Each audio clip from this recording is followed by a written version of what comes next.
रानी चींटी सभी चींटियों के साथ जंगल में रहती थी। सारी चींटियां रानी चींटी के व्यवहार से बहुत खुश थीं, क्योंकि वो सबके बारे में सोचती थी, इसलिए सब उसकी बात मानते थे। सभी चींटियां मिलकर अपना नया घर बना रही थी। रानी चींटी टीले के ऊपर खड़ी है। सारी चींटियां एक लाइन में हैं और एक दूसरे को मिट्टी के छोटे छोटे टुकड़े पास करती जा रही हैं। दूसरी तरफ चींटियों ने एक लकड़ी और ट्री वाइन की मदद से एक स्लिंग शॉट टाइप का शेप बनाया हुआ है, जिसमें वो एक मिट्टी का क्यूब फंसाकर ऊपर शूट करती हैं। ऊपर कुछ चींटियां उसे कैच करके घर बना रही हैं। ऐसे घर बनाने में तो बहुत समय लगेगा। सही कहा, पर इसी तरह मन लगाकर काम करने से जल्द ही हमारा घर तैयार हो जाएगा। फिर हम उसमें आराम से रह सकेंगे। ये भी तो सोचो। ये बात तो सही है। घर बनने के बाद तो आराम ही आराम है। दोस्तों, काम पर लग जाओ।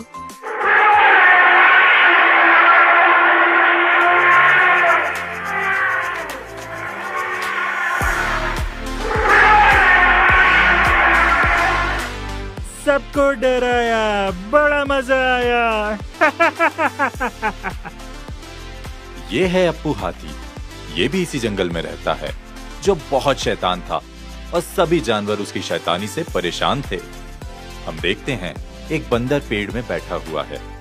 हाथी पेड़ के नीचे से गुजर रहा है और अपनी सूंड से पेड़ की डाल को खींच के छोड़ देता है, जिससे बंदर एक दूसरी डाल से टकराकर नीचे आराम कर रहे एक भेड़िए पर गिरता है। अप्पू उन दोनों पर हंसता है।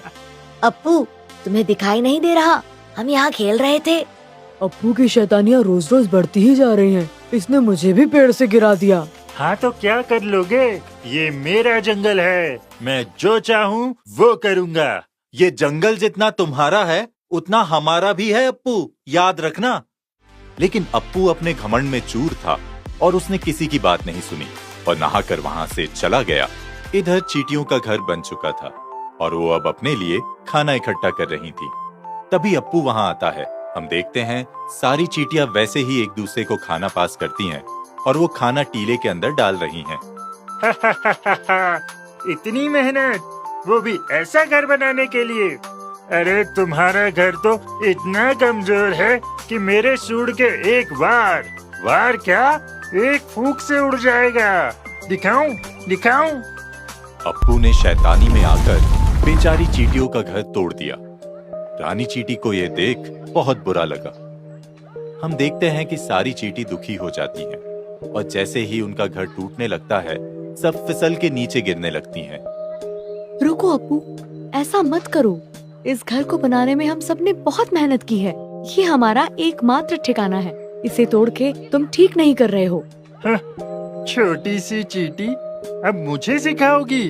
ये मेरा जंगल है, यहाँ मैं जो चाहूँगा वो करूँगा। अप्पू, तुम बहुत घमंडी हो। याद रहे, ये जंगल सिर्फ तुम्हारा नहीं, सभी जानवरों का है और हम सबको यहाँ मिलजुल कर रहना चाहिए। क्या पता हमें कब किसकी जरूरत पड़ जाए। हमें एक दूसरे को परेशान करने की जगह एक दूसरे की मदद करनी चाहिए। अपना साइज देखा है और मेरा साइज देखो। आखिर तुम मेरी क्या मदद आओगी? चलो जाओ यहाँ से। बड़े आए मेरी मदद करने वाले। अप्पू हाथी वहाँ से चला गया और फिर एक दिन जंगल में एक शिकारी आया और उसकी नजर अप्पू पर गई। हम देखते हैं अप्पू मदमस्त होकर चला जा रहा है। रास्ते में एक पेड़ से वो खुजली करता है, जिससे पेड़ हिलता है और पेड़ में बना चिड़ियों का घोंसला नीचे गिर जाता है। अप्पू उन्हें देखकर हंसता है। वाह, ये हाथी तो बहुत बड़ा और मजबूत है। इसे बेचकर तो मैं बहुत पैसे कमा सकता हूँ। इसको तो मैं पकड़ के रहूंगा। हो गया काम।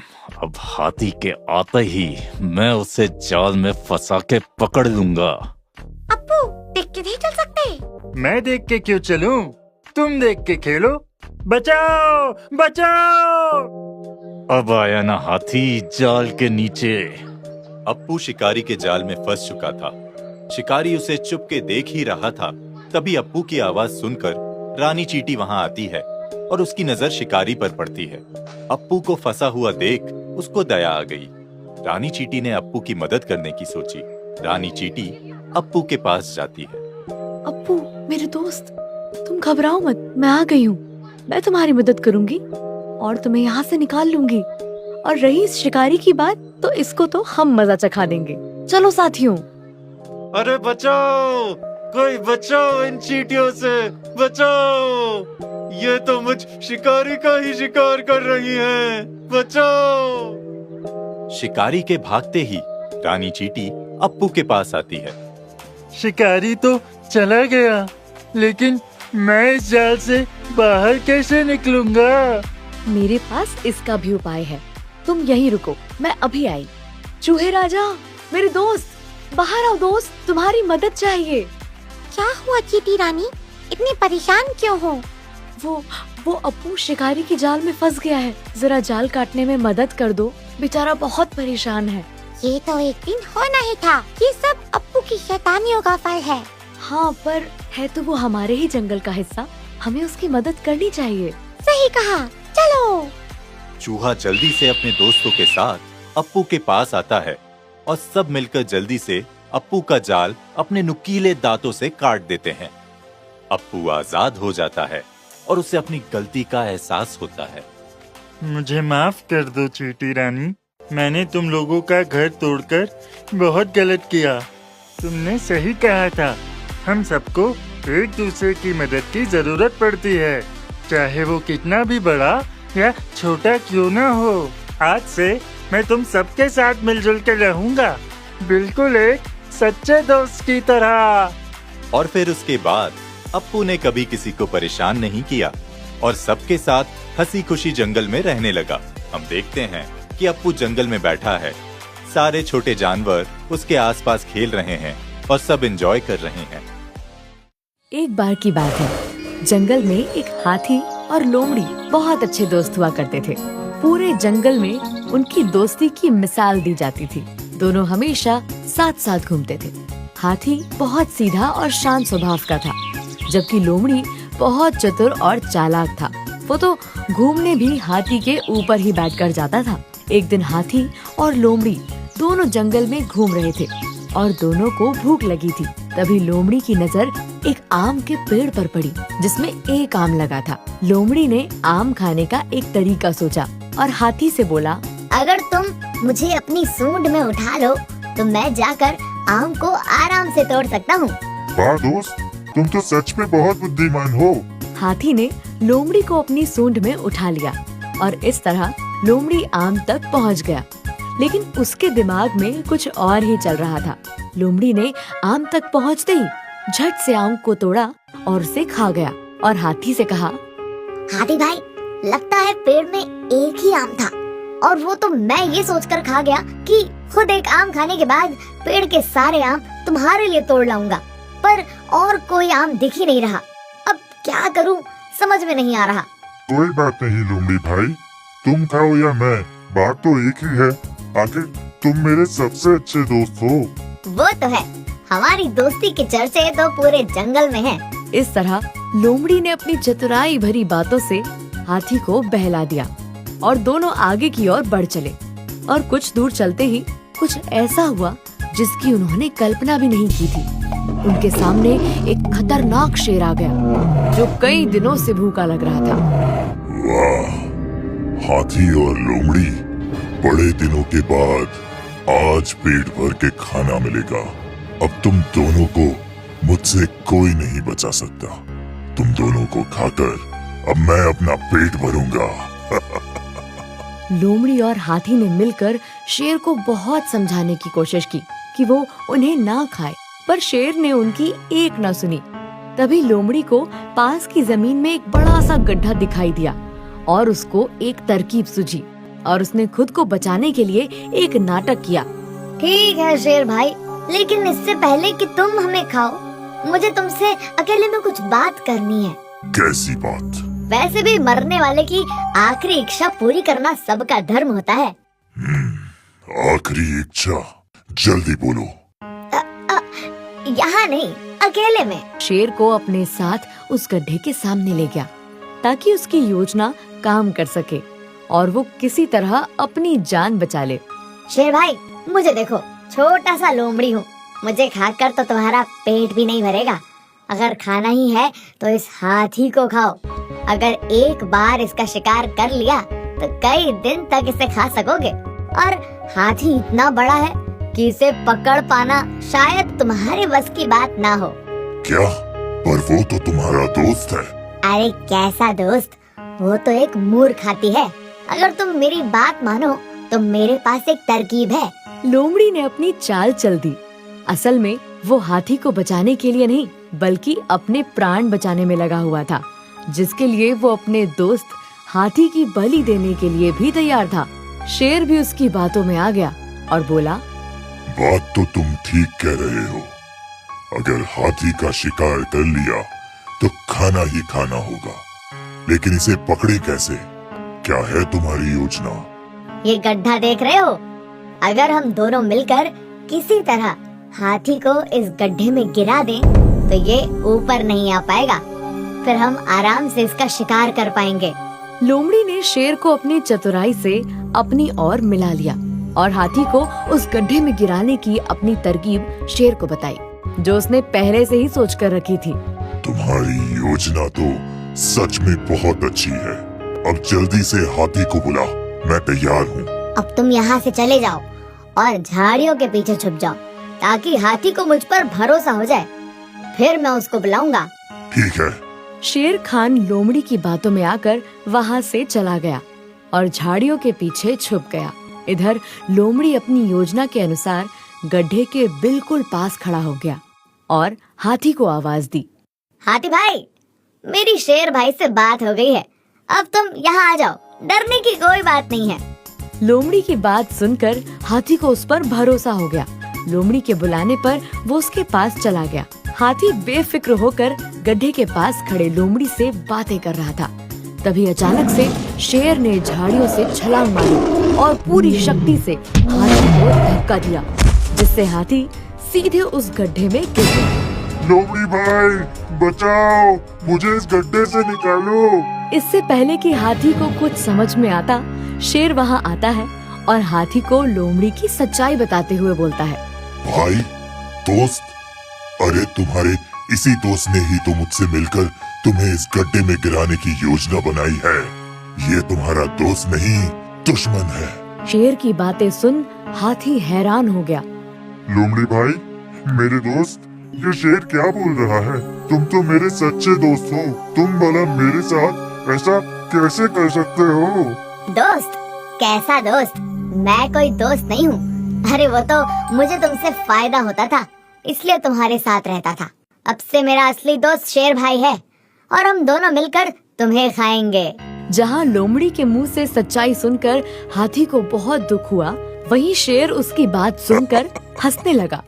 क्या हुआ शेर भाई, तुम हंस क्यों रहे हो? यही सोचकर कि हाथी तो मूर्ख है ही, तुम तो उससे भी बड़े मूर्ख हो।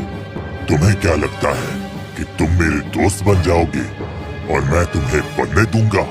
अरे जो अपने इतने अच्छे और पुराने दोस्त को धोखा दे सकता है, मैं उस पर भरोसा करूं? अब मैं हाथी के साथ साथ तुम्हें भी खाऊंगा। ये क्या कह रहे हो शेर भाई? मैंने तो हाथी का शिकार करने में तुम्हारी मदद की। चाहे कुछ भी कर लो लोमड़ी, तुम्हारी चतुराई मेरे सामने नहीं चलेगी। मैंने फैसला कर लिया है, मैं तुम दोनों को खाऊंगा। लोमड़ी की चाल उसी पर उल्टी और भारी पड़ गई। हाथी ये सब देख के बोला, देखा लोमड़ी भाई, बुरे काम का नतीजा। हाथी की बात सुनकर लोमड़ी को बहुत पछतावा हुआ। उसने हाथी से माफी मांगते हुए बोला, मुझे माफ कर दो हाथी भाई, मैंने तुम्हारे साथ बहुत गलत किया। फिर शेर ने पहले लोमड़ी का शिकार किया और फिर हाथी का। जिस भोले भाले हाथी ने लोमड़ी को अपना सबसे अच्छा दोस्त समझा था, उसी लोमड़ी के धोखे के कारण दोनों को ही अपने प्राण गंवाने पड़े। सुंदरवन में अप्पू नाम का एक ताकतवर हाथी रहता था। उसे अपने शरीर और अपनी ताकत का बहुत घमंड था, जिसके कारण वह दूसरे जानवरों को बहुत परेशान करता था। एक दिन अप्पू अपनी धुन में चला जा रहा था, तभी उसे एक आम का पेड़ दिखा जो आम से भरा पड़ा था। तुम सब इस पेड़ से उतर जाओ, ये आम मुझे खाने हैं। पर हम यहाँ पहले से हैं। पहले से हो तो क्या हुआ, अब मैं ये आम खाऊंगा। अच्छा, पर कैसे? पेड़ पर चढ़कर? आओ आओ, चढ़ के दिखाओ। तुम्हारी इतनी हिम्मत कि तुम मेरा मजाक उड़ाओ। अब इसका परिणाम भुगतने के लिए तैयार हो जाओ। अप्पू बंदरों को अपने ऊपर हंसते देख गुस्से से आग बबूला हो गया और उसने अपनी सूंड से पेड़ को इतनी जोर से हिलाया कि सारे आम पेड़ से टूटकर नीचे गिर गए और साथ ही बंदर भी। अब हंसो मुझ पर, क्यों? मजा आया ना? हा हा हा। याद रखना, इस जंगल में मुझसे बलवान कोई नहीं। अब भाग जाओ यहाँ से। सारे बंदर अप्पू से डरकर वहां से भाग गए।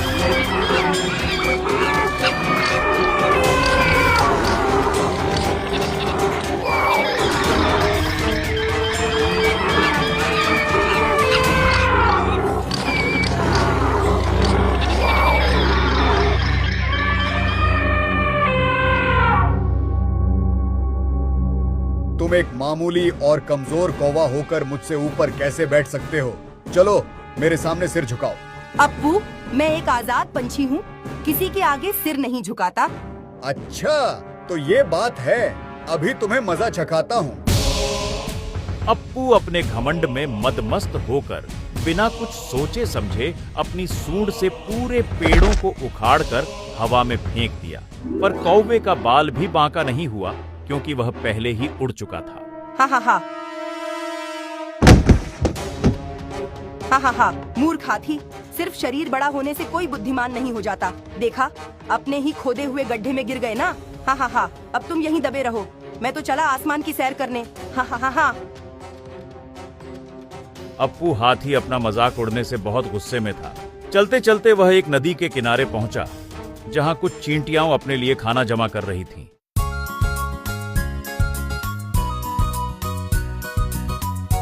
अप्पू जैसे ही पानी पीने के लिए नदी की तरफ बढ़ा, एक चींटी उसके पास आई।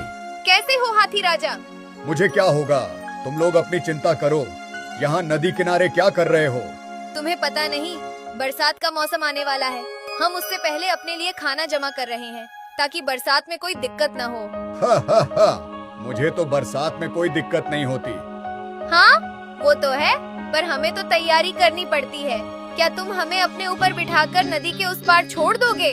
सुना है वहाँ बहुत अच्छा खाना मिलता है। मैं क्यों तुम्हारी मदद करूं?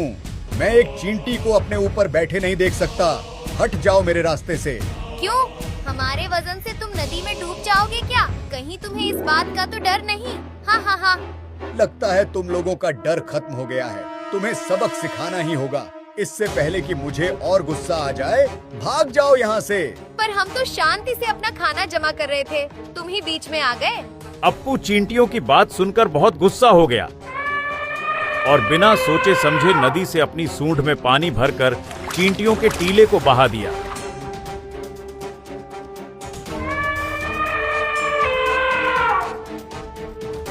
ये तुमने क्या किया अप्पू? हम तो बस थोड़ा सा मजाक कर रहे थे, तुमने तो हमारा घर ही तोड़ दिया। अब हम क्या करेंगे?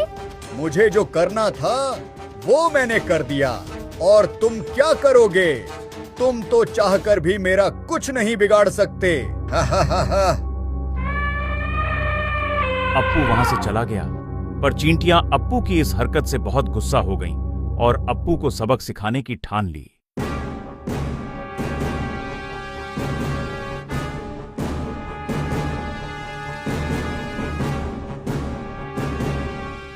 ये अप्पू ने हमारे साथ बहुत गलत किया, हम उसे इसकी सजा देकर रहेंगे। पर वो इतना बड़ा और बलवान है और हम तो बस छोटी सी चींटियां हैं, भला हम उसका क्या बिगाड़ सकते हैं? हम छोटे हैं तो क्या हुआ? और हमेशा याद रखना, जीत या हार शरीर के आकार से नहीं, बुद्धि से तय होती है। मेरे पास एक योजना है जिससे अप्पू को उसकी गलती का सबक जरूर मिल जाएगा।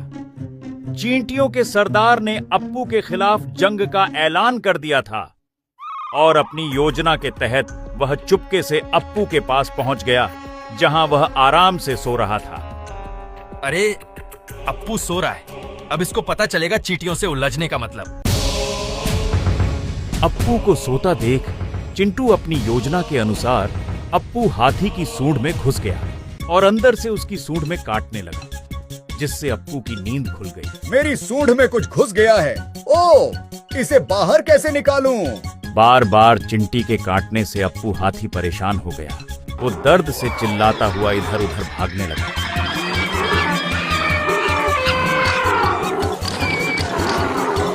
अब मैं क्या करूं? बहुत दर्द हो रहा है। अप्पू को इतना कष्ट हो रहा था कि वो जोर जोर से मदद के लिए चिल्लाने लगा। तभी कुछ चींटियां उसके पास आईं। बचाओ, कोई मुझे बचाओ, मेरी सूंड में कुछ घुस गया है, कोई इसे बाहर निकालो, मेरी मदद करो। क्या हुआ अप्पू? तुम्हें कब से मदद की जरूरत पड़ने लगी? तुम तो इतने बड़े और बलवान हो। हाँ, पर अभी मुझे मदद की बहुत जरूरत है। मेरी मदद करो, बचाओ मुझे। अप्पू को ऐसे रोता बिलखता देखकर चींटियों के सरदार को उस पर दया आ गई और वो उसकी सूंड से बाहर निकलकर उसके सामने आया। तुम थे मेरी सूंड में। हाँ, अब समझ में आया कि एक चींटी भी एक हाथी के नाक में दम कर सकती है। हाँ, मुझे समझ में आ गया। अब मैं अपने शरीर और बल का कभी घमंड नहीं करूँगा। मैं वादा करता हूँ। ये तो अच्छी बात है अप्पू। मुझे माफ कर देना। चलो, मैं तुम्हें नदी के उस पार ले चलता हूँ ताकि तुम लोग अपने लिए खाना जमा कर सको जो मैंने खराब कर दिया था। अप्पू को अपना सबक मिल चुका था। फिर उसने चींटियों को खाना जमा करने में मदद की। इसके बाद वह जंगल में सबके साथ अच्छे से रहने लगा।